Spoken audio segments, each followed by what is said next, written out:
자, 운영체제 두 번째 시간.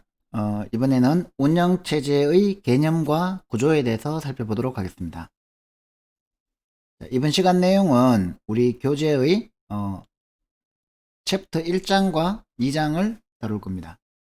인트로덕션과 오퍼레이팅 시스템 스트럭처 부분인데 1장과 2장 내용은 크게 뭐 중요한 내용은 없어요. 그래서 한번 쭉 훑어보는 걸로 마무리하시면 되고 3장에서 우리가 10장까지가 핵심 내용입니다. 그래서 특히 3장에서 8장까지는 아주 꼼꼼하게 중요한 부분은 꼼꼼하게 읽어보셔야 됩니다. 다 알 필요는 없지만 수업 시간에 다루는 내용을 교재로 꼭 한번 개념을 확인하시기 바랍니다.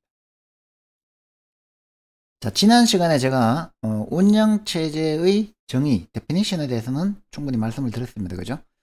그래서 이제 오퍼레이팅 시스템은 컴퓨터 하드웨어를 관리하는, 오퍼레이션하는 그런 소프트웨어를 우리가 운영체제, 오퍼레이팅 시스템이라고 부른다고 배웠고, 그래서 이 운영체제가 해주는 일은 결국 이제 어플리케이션 프로그램하고, 그 다음에 이 컴퓨터 유저하고, 이 컴퓨터 하드웨어 간의 중간 매개 역할, 인터미디어리 역할을 해준다. 이렇게 이해를 하시면 되겠습니다. 자, 그러면 이제 크게 우리가 4개의 컴포넌트를 가지고 컴퓨터 시스템을 한번 생각해 보죠. 하드웨어, 오퍼레이팅 시스템, 어플리케이션 프로그램, 그리고 유저. 이렇게 그림을 그릴 수 있겠죠. 그죠? 그래서 컴퓨터 하드웨어가 있으면 거기에 오퍼레이팅 시스템이라는 추상적인 레이어가 있어서 이 시스템 프로그래밍 혹은 그 애플리케이션 프로그래밍을 할 때 이 OS하고 우리는 통신을 하면 이 하드웨어에 트랜스페어런트하게 프로그래밍을 할 수 있다는 거죠. 그러면 이제 거기에는 뭐 컴파일러 같은 시스템 프로그램도 있을 거고, 어셈블러, 뭐 텍스트 에디터 같은 응용 프로그램도 있을 거고, 그리고 뭐 데이터베이스 시스템 같은 그런 응용 프로그램도 있을 거고, 어떤 종류의 응용 프로그램이든 그거를 운영 체제가 이 서비스를 제공해주는 형태로 진행을 할 수 있다는 거죠. 그러면 이제 사용자는 각각의 응용 프로그램을 통해서 이 시스템과의 이 통신을 한다는 거죠.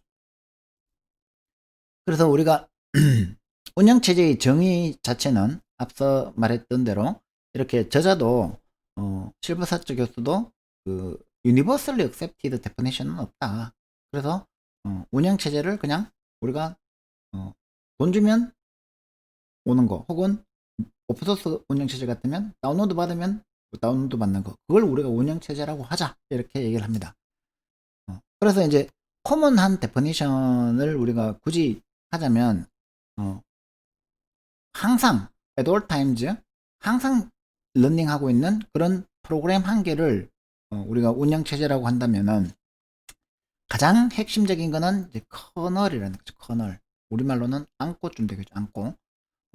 그러면 이제 이 커널에서 시스템 프로그램과 어플리케이션 프로그램에 대한 우리가 인터페이스를 제공해주고 이 운영체제의 커널 전체 운영체제가 있으면 이 커널 부분이 사실은 이 OS의 핵심을 담당하게 되고 우리는 주로 수업 시간에 이 커널 부분에 그것도 이제 커널도 복잡해요. 그래서 커널 부분의 일부분 중요한 핵심적인 개념만 공부한다고 생각하시면 될 겁니다.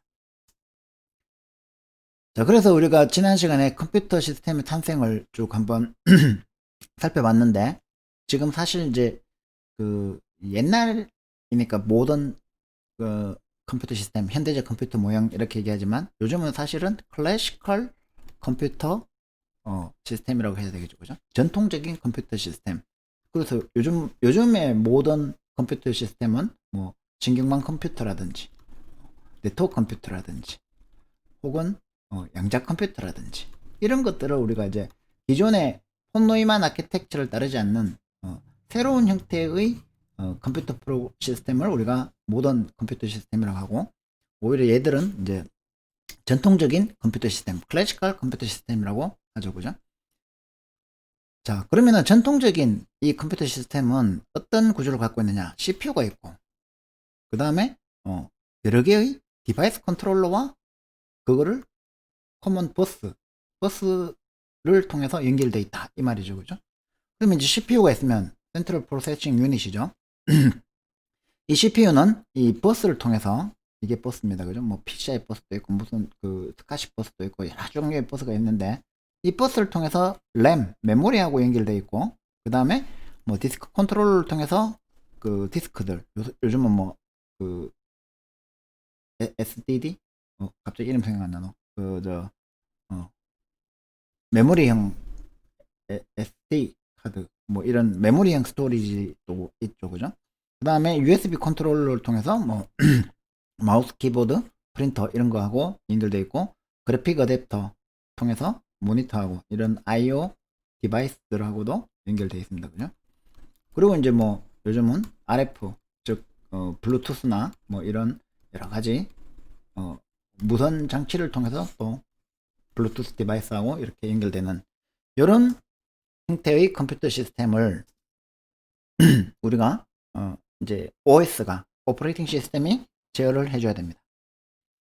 자, 그러면 이제 첫 번째 고민은 이 부트스트랩 프로그램을 만들어야 된다는 거예요. 이게 뭐냐면은 이 부트스트랩 우리가 이제 컴퓨터 켜는 거를 부팅한다고 하죠. 그죠? 왜 우리가 그걸 그 컴퓨터를 켜는 걸 부팅한다고 하냐면은 이 부트스트래핑을 한다는 거죠. 이 부트스트래핑은 요거 그 부츠에 달린 요거를 의미해요. 그래서 내가 발을 쏙 끼워 넣으면 요걸 잡고 탁 당기면 발이 쏙 들어가죠. 그런 역할처럼 자 내가 이제 어떤 파워를 전원을 딱 인가했어요. 그러면 이제 컴퓨터가 켜져야 되는데 이 컴퓨터에 CPU가 있고 이 CPU 연결된 메모리에서 인스트럭션을 가져와서 패치해서 엑스큐트하고 이렇게 해야 됩니다. 그죠? 그럼 처음에 이 메모리는 발라타일 메모리잖아요. 휘발성 메모리이기 때문에 전원을 딱 인가했을 때 아무것도 없어요. 쓰레기 값이 들어가 있죠. 그러면은 이 CPU가 제일 처음에 로딩해야 될 이 명령어는 뭐 0x 0번지 혹은 롬에다가 저장해 놓은 E2P 롬 같은데 E2P 롬 같은 데다가 이제 저장해 있는 명령을 이렇게 딱 불러오겠죠. 요게 이제 부트 스트래핑 하는 부트스트랩 부팅용 프로그램이란 이 부트스트랩 프로그램은 뭐를 해야 되겠습니까? 이 컴퓨터가 파워온 되자마자 처음으로 동작되는 요 간단한 프로그램은 롬에 저장되어 있는 프로그램은 이 메모리에다가 운영체제를 로딩하는 일을 해줘야 되겠죠. 그러면은 이 뭐 하드디스크에 있는 HDD 하드디스크에 있는 이 운영체제를 OS 프로그램을 이 메모리에 로딩해주는 역할을 특히 커널을 로딩하는 역할을 해줘야 되겠죠. 그죠?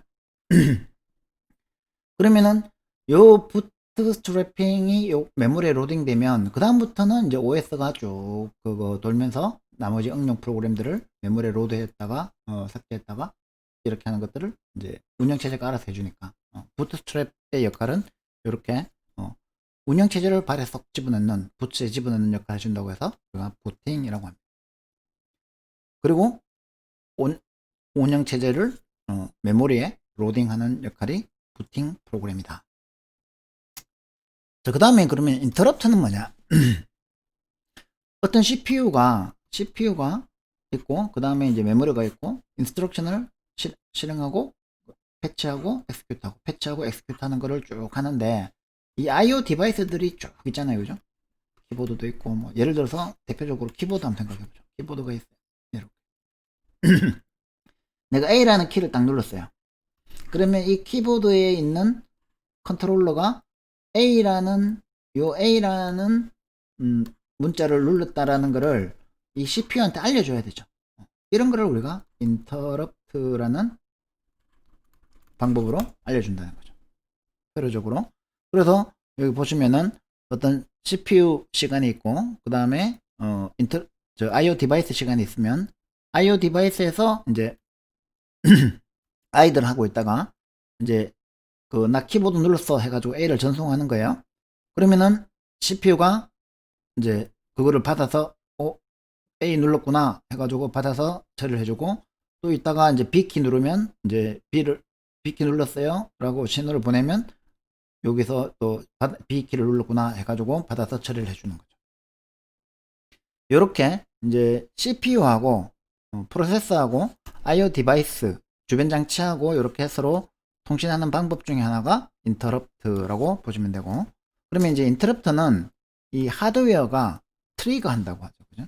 어떤 인터럽트를 언제 어디서나 어디서는 아니지, 어쨌든 버스를 통해서 언제라도 이 인터럽트를 트리거 시킬 수 있고, 이 트리거를 시키면은 이제 CPU에다가 시그널을 보내준다는 거죠.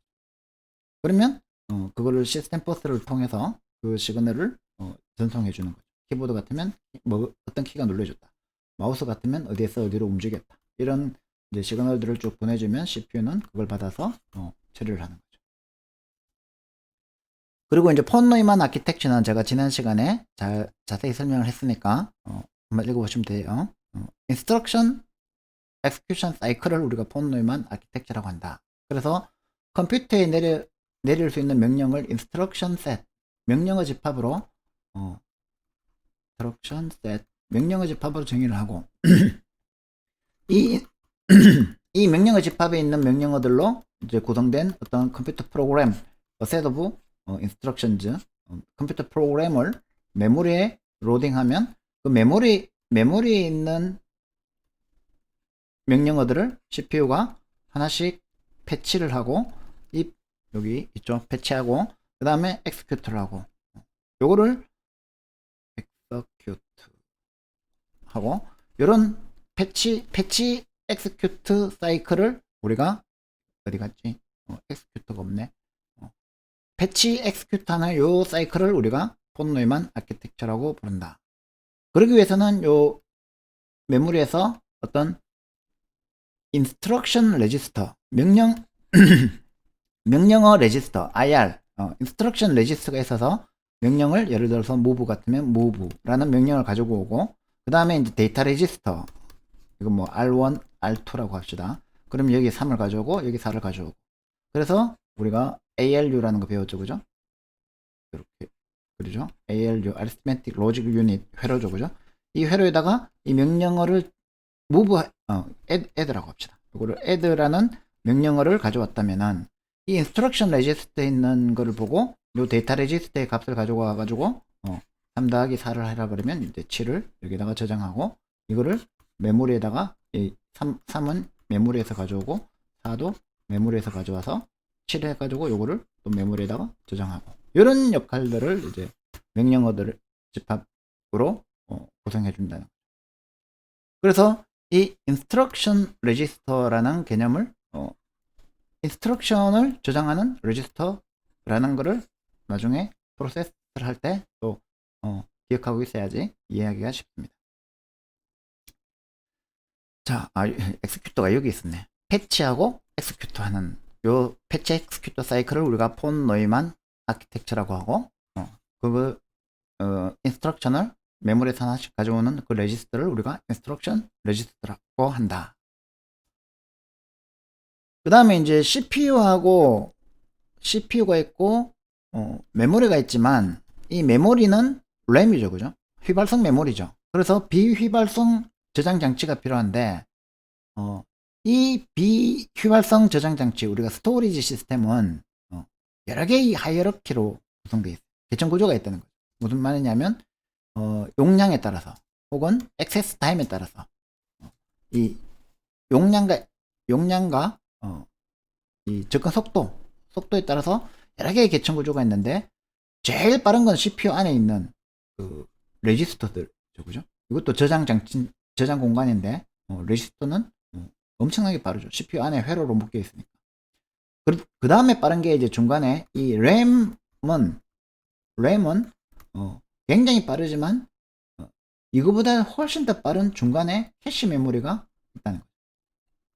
그래서 캐싱을 해야 돼요, 그죠? 그래서 훨씬 더 빠르지만 훨씬 더 램보다 훨씬 더 비싸기 때문에 용량을 크게 할 수는 없어요, 그죠? 그래서 램보다는 좀 훨씬 작지만 이런 그 빠른 캐시 메모리가 있고, 그 다음에 이 메인 메모리가 우리가 흔히 얘기하는 램이죠, 그죠? 그 다음에 이제 SSD다. 그래. 솔리드 스테이트 디스크는, SSD는 이제 메모리 형태의 하드 디스크 역할을 해주죠, 그죠?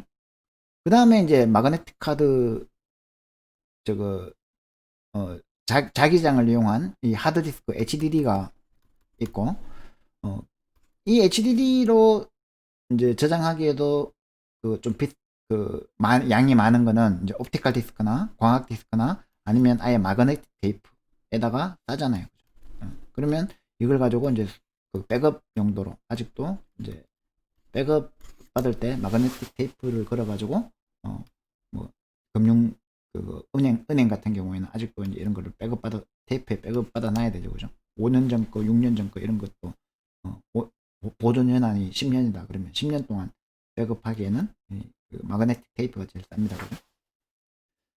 자, 이런 스토리지 디바이스의 하이어러키를 또 우리가 관리를 해야 되고, 그 다음에 이제 인풋 아웃풋을 처리하기 위해서도 이제 여러 가지 그 하드웨어 장치들이 이제 복잡한 것들이 있어요. 그래서 이제 우리가 실행을 어떤 이제 thread of execution이라고 합니다. 이렇게 쭉 그거 실행되는 이 과정을 이 실처럼 생겼잖아요. 요 그림 그린 게 이제 마침 또 실처럼 생겼으니까 thread of execution이라고 하는데, 이 thread 어떤 CPU가 thread of execution을 가지고 있는데 캐시 메모리를 통해서 이 램에 액세스를 하고 그 다음에 IO 디바이스가 인터럽트를 걸고 뭐 데이터를 주고 받고 뭐 IO 리퀘스트를 보내고 또 인터럽트 걸고 데이터 주고 받고 뭐 이런 그 복잡한 IO 스트럭처를 가지고 있다는.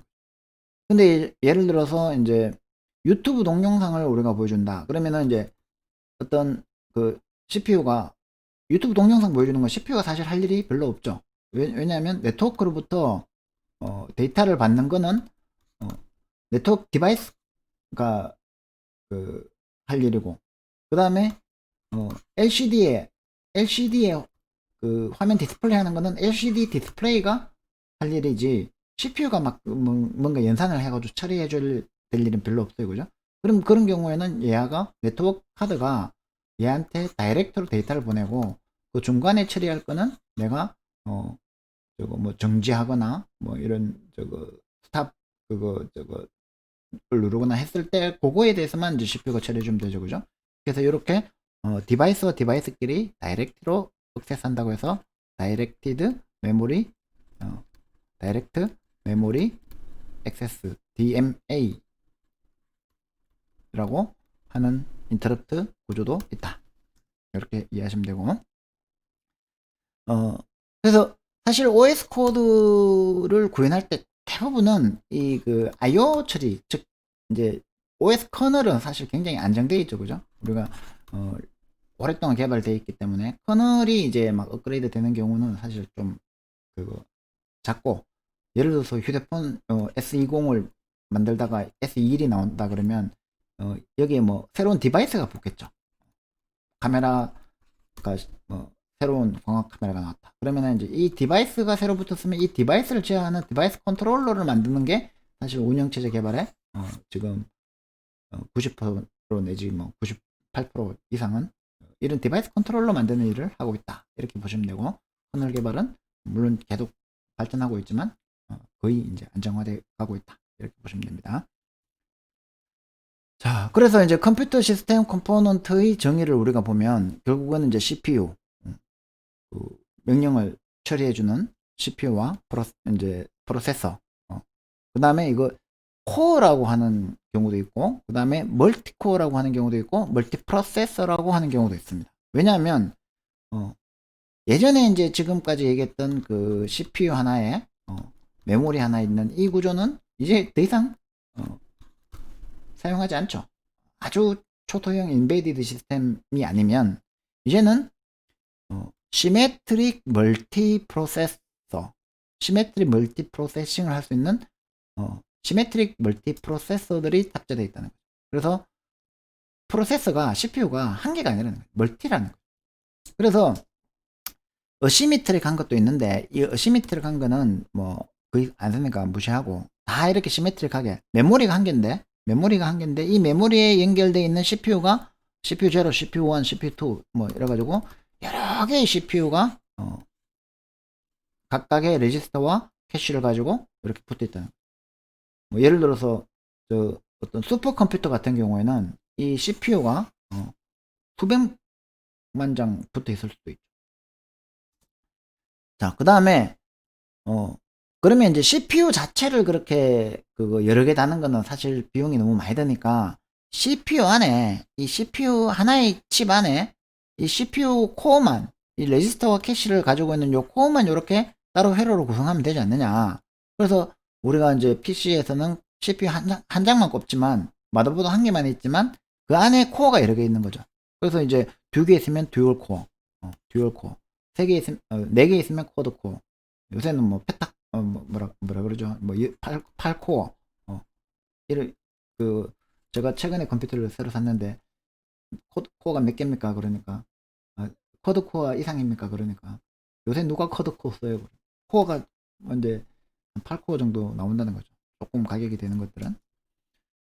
그리고 이제 즉 같은 프로세서 칩 하나에 여러 개의 코어가 붙어 있는 걸 우리가 멀티 코어라고 하고, 이런 코어로 나누어진 게 또 이제 여러 개 붙을 수 있겠죠, 그죠? 그럼 이건 멀티 프로세서 라고 한다는 거죠. 자, 그 다음에 이제 굉장히 중요한 개념이 나오는데, 멀티 프로그래밍이란 뭐냐? 자, 이거는 잘 들어놓으세요. 물론 이제 계속 할 거기 때문에 나중에는 익숙해지겠지만, 자, 프로그램의 정의가 a set of instruction 이라고 했죠, 그죠? 그러면은 이 프로그램을 이 메모리에 한 개만 이렇게 로딩해 가지고 쓰는, 옛날에는 한 개만 로딩해 가지고 그 일 끝나면 이제 이거 이제 버리고 다른 것도 로딩해 가지고 쓰고 이렇게 했다는 거죠. OS는 그대로 있고. 근데 뭐 그럴 필요 있나? 여러 개의 프로그램을 동시에 메모리에 이렇게 올려놓고 얘들을 동시에 실행시켜 주면 되지, 굳이 한 개 올려놓고 끝나면 이거 버리고 또 새로 올리고 이렇게 할 필요가 없지 않냐라고 해서 이렇게 이 프로그램을 이 메모리에 여러 개의 프로그램을 동시에 올리는 것을 우리가 멀티 프로그래밍이라고 합니다. 그래서 하나의 프로그램이 한 번에 한 개 이상이 돌고 있는 것을 우리가 멀티 프로그래밍이라고 하고, 그럼 왜 이 메모리에 여러 개의 프로세스가, 이 프로세스의 개념은 좀 이따가 할 거고, 프로세스가 동시에 시뮬테이니어스리 동시에 올라가 있으면 뭐가 좋은데, CPU 사용 효율을 높일 수 있다는 거. 자, 그래서 우리가 이제 이해를 해야 될 게 뭐냐면은 멀티태스킹이라는 거를, 혹은 멀티 프로세싱이라는 거를 할 수 있게 됐다는 거죠. 뭐냐면은 이 멀티 프로그래밍이 되면 뭘 할 수 있냐면은 하나의 CPU를 가지고, 자, 이 CPU가 있는데 이 CPU가 이 시간을 이렇게 그리면 어떤 프로세스 A, 내가 워드 프로세스라고 합시다. 프로세스 A, 이 워드 프로세스, 뭐 아래 한글이나 MS 워드 혹은 파워포인트를 우리가 쓰고 있다고 생각해봐요.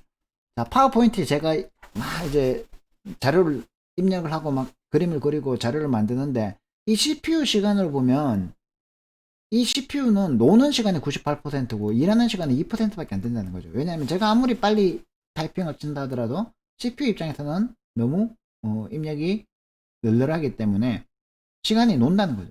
그러면은 실제로 CPU 잠깐 이렇게 일을 해도 충분히 CPU 입장에서는 제가 파워포인트가 해야 될 일은 다 한다는 거죠. 그러면 이제 듀얼 모니터 띄워놓고 파워포인트 작업하면서 옆에서 유튜브 동영상을 틀어놨어요. 그럼 유튜브 동영상 이렇게 플레이 시키는 것도 CPU 입장에서는 잠깐 하면은 충분히 할 수 있다는 거예요. 이렇게 이제 나누는 걸, 시간을 이렇게 나누죠. 그죠? 이게 시간 축이라고 그러면. 그래서 우리가 시간을 쪼개 쓰자, 타임 쉐어링을 하자, 시 분할을 하자, 이렇게 얘기하는 거예요.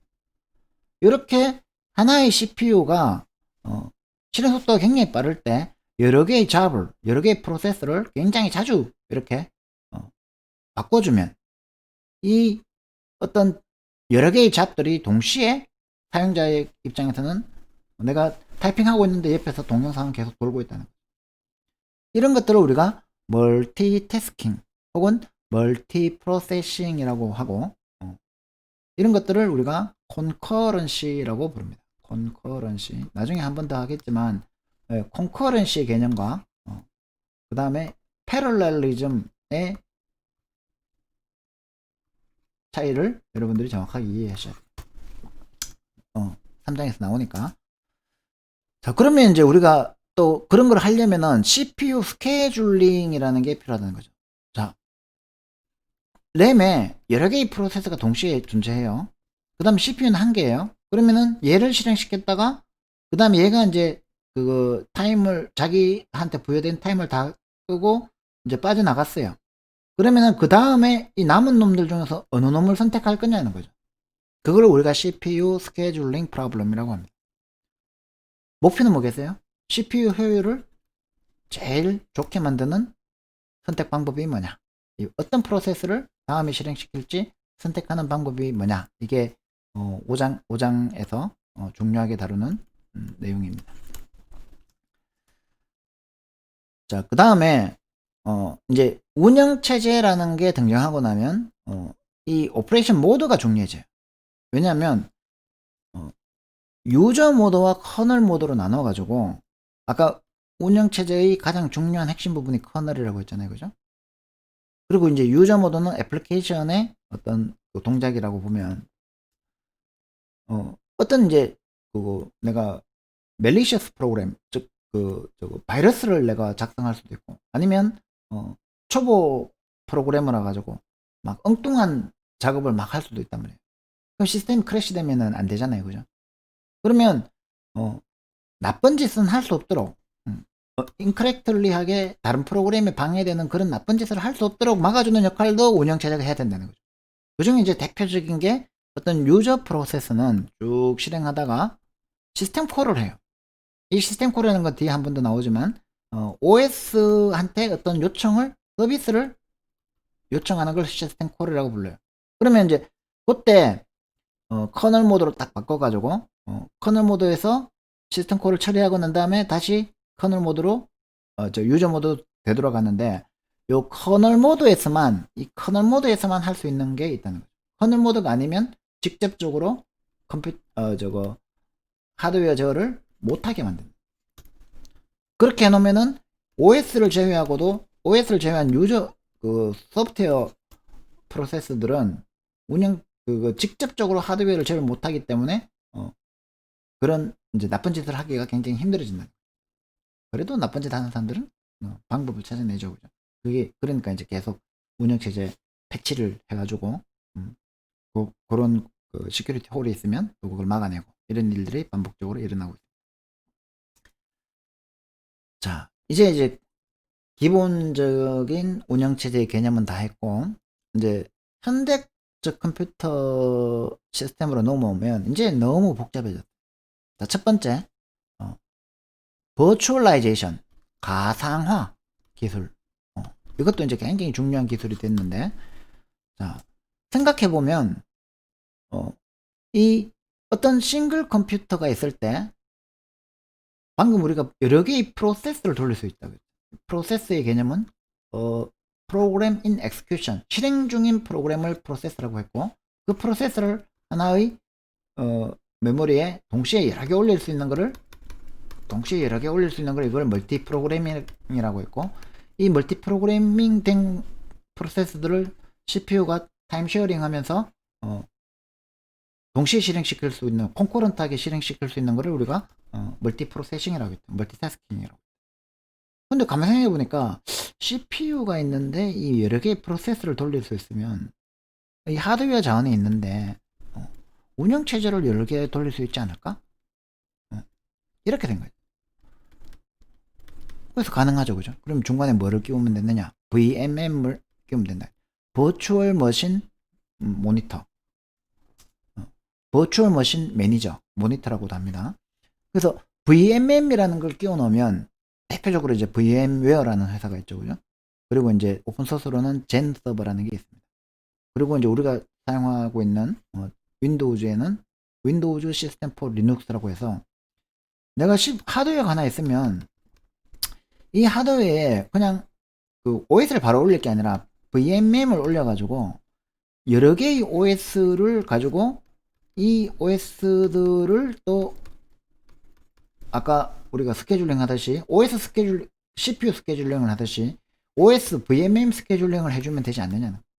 그러면 동시에 OS가 여러 개 돌 수 있다는 거죠. 그 다음에 이제 그래서 이 그림으로 보시면 예전에 이제 하드웨어가 있고 하나의 커널이 올라가서 여러 개의 프로세서들을 이 커널이 관리해 줬다면은 이제 하드웨어가 있고 VMM을 올리고 이게 이제 뭐 예를 들어서 젠 서버라면 혹은 그 젠 서버나 혹은 VM웨어라면 이 VM웨어 안에 위에 이제 VM1, VM2, VM3인데 이거는 이제 리눅스로 깔고 여기에다가는 윈도우즈 깔고 여기다는 맥OS 깔고 그 다음에 뭐 또 하나 돼가지고 윈도우즈 10 말고 윈도우즈 7 깔고 뭐 이렇게 해가지고 여러 개의 커널 OS들을 동시에 이렇게 실행시키면 얘들을 컨텍스트 스위치 해가지고 이렇게 동시에 돌릴 수 있다. 콘커런트하게 돌릴 수 있다. 자, 그 외에도 이제 이 컴퓨팅 인바이러먼트가 너무 다양하게 이제 복잡해졌대요. 그래서 뭐 방금 얘기했던 CPU 하나에 메모리 하나 붙는 거를 우리가 트래디셔널 컴퓨팅이라고 하면 퍼스널 컴퓨터 시절 그 트래디셔널 컴퓨팅은 이제 거의 안 하죠.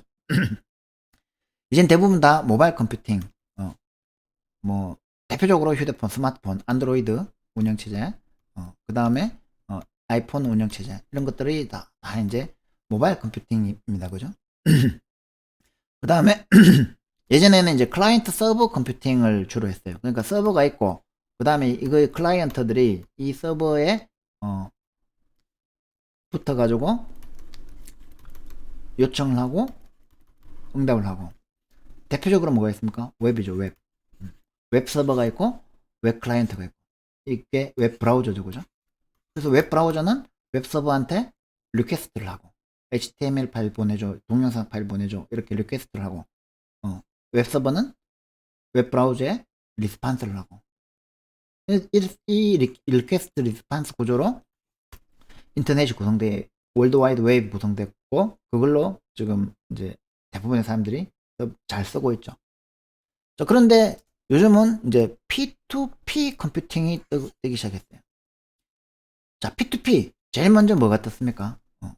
음악 파일 공유. 자, 음악 파일을 공유하는데 처음에 이제 음악하고 영화 이런 거 넵스터 이런 게 나왔죠, 그죠? 그러다가 이제 쭉쭉쭉 발전해 가지고 파일 비토렌트 이런 게 나왔잖아요, 그죠?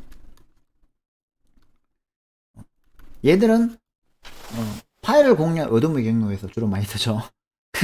파일을 공유하는데 굳이 우리가 서버가 있어야 되냐? 서버 있으면 금방 경찰한테 잡혀가니까 철컹철컹 되니까. 그래서 얘들이 이제 생각한 게 이 파일 조각들을 수없이 많이 나눠 가지고 복잡하게 이렇게 나눠진 이 그 P2P 오버레이 네트워크의 파일 조각들을 갖고 있으면 중앙 서버 없이도 운영되지 않느냐. 이렇게 해가지고 이제 P2P 컴퓨팅이 성장을 했고 이게 더 성장해서 그러면 피어2피어 네트워크에다가 원장을 쓰자. 그래가지고 그게 나온 게 뭡니까? 비트코인이죠, 그죠? 그래서 이 비트코인이 기반하고 있는 기술이 블록체인 기술이고 이 블록체인 기술이 근본적으로는 이 P2P 컴퓨팅의 산물이라는. 그래서 게다가 이제 또 요즘은 다 클라우드 컴퓨팅이죠. 요새 누가 서비스하면서 웹서버 직접 구축합니까, 그죠? 다 아마존 웹 서비스, AWS. 그 다음에 요즘 이제 조금 치고 올라오는 애저, 마이크로소프트의 애저. 그 다음에 별로 우리나라에서는 인기는 없지만 그래도 세계적으로 구글 클라우드 플랫폼 이 정도는 세계적인 서비스죠, 그죠? 그리고 나머지 우리 국내에서 만든 여러 가지 뭐 네이버 클라우드라든지 뭐 카카오 클라우드라든지 이런 클라우드 서비스를 통해서 우리가 이제 대부분의 서비스나 이런 것들을 개발하고 있기 때문에 운영체제 측면에서 봐서는 이미 이제 컴퓨팅 이 인바이러먼트가 훨씬 더 중요해졌지. 운영체제는 전체 컴퓨팅 인바이러먼트의 일부분을 차지하게 될 뿐이고 최근의 운영체제 이슈들은 이제 이런 서비스들을 어떻게 잘 반영해 줄 거냐. 라는 게 이제 핵심 이슈가 되는 거죠. 그리고 이제 아직까지 리얼타임 임베디드 시스템, 예를 들어서 뭐 화성 탐사로 그거 저거 화성을 탐사하는 랜드로버인가 그런 거 만들려면 아직까지 라즈베리파이나 뭐 VXWorks 이런 운영 체제들이 있습니다.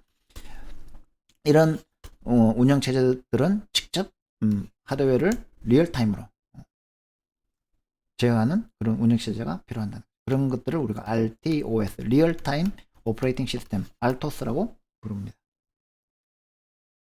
자, 그래서 이제 클라이언트 서버 시스템은 서버가 있고 네트워크를 통해서 이 클라이언트하고 이렇게 서버가 직접 1대1 통신하는 그런 이제 시스템을 얘기한다. 대표적으로 웹이 있다.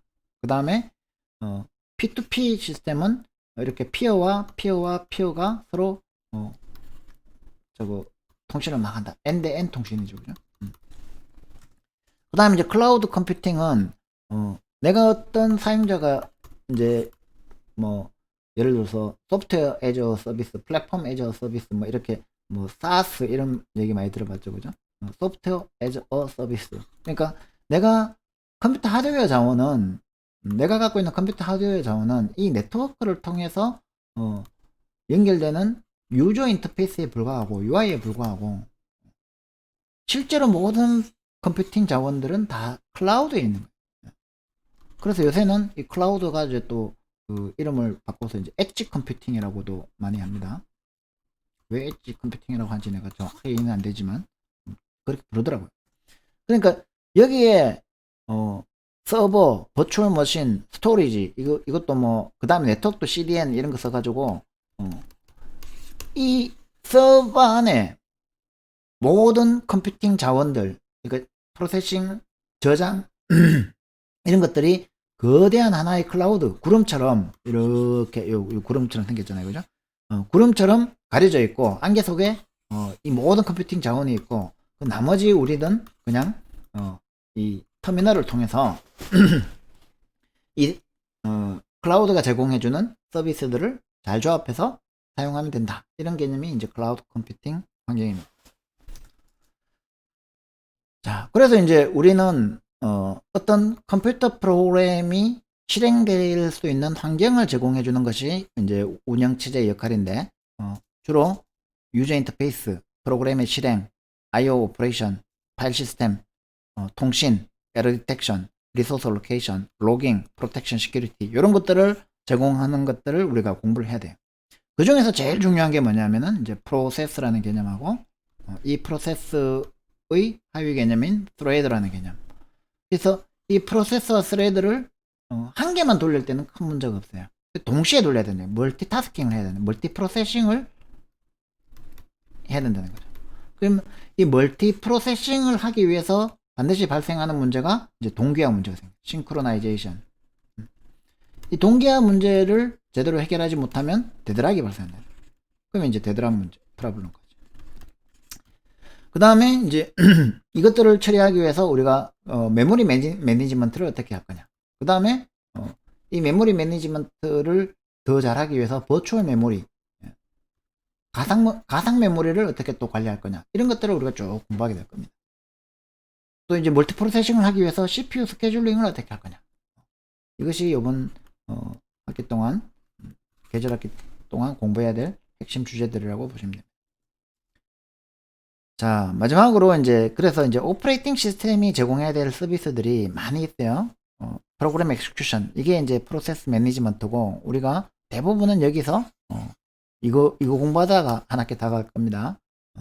그 다음에 이제 일부 메모리 매니지먼트도 조금 공부할 거고 그 다음에 이제 파일 시스템 이런 것도 조금 공부할 거고 나머지들은 이제 사실 이번 수업에서 다루기에는 좀 마이너한 주제라고 보시면 되고요.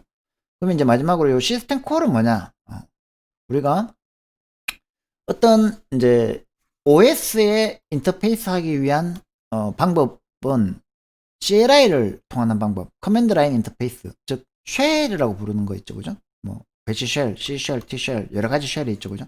커맨드 라인 달러에서 ls 이렇게 치면 쭉 나오는 이런 명령어 기반으로 인터페이스 하는 걸 우리가 CLI 커맨드 라인 인터페이스라고 부르고, 마우스로 이렇게 아이콘 클릭하는 거, 그거를 우리가 GUI라고 부르죠. 그죠? 맥OS가 참 도입했죠. GUI를 아쿠아라고. 그 다음에 이제 윈도우즈. 그 다음에 리눅스에도 뭐 KDE나 그놈 이런 이제 그 GUI들이 존재합니다. 그죠? 그리고 이제 최근에는 터치 안 되면은 안 쓰죠. 그죠? 그래서 그 휴대폰 같은 경우는 터치 베이스 햅틱 UI를 사용합니다. 안드로이드, 아이폰 같은 경우에. 자, 이런 이제 CLI나 GUI나 터치는 사용자가 인터페이스 하는 방법이고, 그러면 이제 실제로 그러면 컴퓨터 응용 프로그램은 OS하고 어떻게 인터페이스 하느냐, 이렇게 시스템 콜을 통해서 그 인터페이스를 한다는 거죠. 그래서 이 OS가 제공해주는 이 서비스들을 뭐를 통해서 호출을 하면 되냐면은 시스템 콜을 하면 된다는 거예요. 그래서 대표적으로 이제 read 하는 거는 이 파일 디스크립션, 즉 그 어떤 장치에다가 버퍼의 데이터를 카운트만큼 읽어라, 혹은 이제 반대로 write 해라, 이런 이제 시스템 서비스들이 있다는 거죠. 그래서 그게 이제 유닉스 스탠다드 점 헤더에 정의되어 있으면 이걸 이 시스템 콜, 즉 함수를 호출하는 거를 우리가 API라고 부르기도 한다는 거죠. 애플리케이션 프로그래밍 API. 근데 이거 이제 요즘은 뭐 오픈 API 이래가지고, API라는 용어는 이제 보편화돼가지고 OS뿐만 아니라 어떤 라이브러리도 다 이제 API라고 볼 수 있는데, OS의 API가 우리가 시스템 콜이라고 이해하시면 됩니다. 그러면 이제 이 시스템 콜 인터페이스를 통해서 사용자가 이제 오픈해가지고 리드하고 라이트하고 이게 대부분인데, 항상 그렇게 하려면은 힘들잖아요. 유저 모드에서 이제 시스템 콜을 하면 커널 모드로 가서 이렇게 쭉 처리하고 다시 이제 또 유저 모드로 바뀌어가지고 오고 하는데, 항상 이렇게 우리가 일일이 오픈해가지고 시스템 콜을 하려면 힘들어요. 그러니까 이제 대부분은 이 그 라이브러리들을 제공을 하죠. 요거부터 먼저 봅시다. 예를 들어서 우리가 콘솔에다가 어떤 문자 하나를 쓰라 그러면은 콘솔을 오픈해가지고 어떤 그거 문자 버퍼를 보낸 다음에 컨트롤 클로즈하고 이런 것들을 우리가 일일이 작성하라 하면 귀찮잖아요. 그러니까 printf라는 스탠다드 C 라이브러리가 있는 거예요. 그러면 이 라이브러리를 우리가 호출하면 이 라이브러리 안에서 중요한 시스템 콜들은 여기서 다 처리해가지고 이제 그 write 해주고 리턴 해주고 이런 것들을 이제 스탠다드 C 라이브러리가 대부분 다 처리를 해주죠. 근데 이제 우리는 요런 것들 중에 프로세스를 컨트롤한, 프로세스를 제어하는 이제 대표적인 그 시스템 콜인 포크, 웨이트 이런 것들을 우리가 공부를 할 거란. 나머지는 거의 뭐 안 할 거예요. 포크하고 웨이트 정도는 우리가 알아야 되고, 파일 매니플레이션을 하기 위해서는 오픈, 리드, 라이트, 클로즈. 그 다음에 디바이스 매니플레이션은 IO 컨트롤. 그 다음에 리드, 라이트. 그 다음에 인포메이션 메인터넌스는 get PID, 알람, 슬립. 그 다음에 커뮤니케이션 하기 위해서 파이프, 세마포 오픈, 메모리 매핑 IO, 프로텍션을 위한 체인지 모드, 유메스크, 체인지 온, 이런 시스템 프로그래밍들은 우리가 시스템 프로그래밍이라는 교과목이 별도로 있죠, 그죠? 그래서 거기에서 요 자세한 그 시스템 콜에 대한 공부는 하면 되고, 우리는 이제 운영체제의 개념에 중요한 거, 포크나 뭐 이 세마포 이런 것들에 대해서 개념을 이해하기 위한 정도의 이제 그 시스템 콜만 공부하게 될 겁니다. 자, 그래서 이번 시간에는 챕터 1 인트로덕션하고 챕터 2 OS의 스트럭처 부분을 쭉 살펴봤습니다. 그냥 이거는 개념에 관련된 거고 용어에 관련된 거기 때문에 강의를 한번 쭉 들으셨다면 개념을 한번 책을 한번 쭉 훑어보면서 자세히 읽어볼 필요는 없고 파란색으로 된 거 밑줄 그어가면서 한번 읽어보시면 충분할 것 같습니다. 그럼 내일 뵙도록 하겠습니다.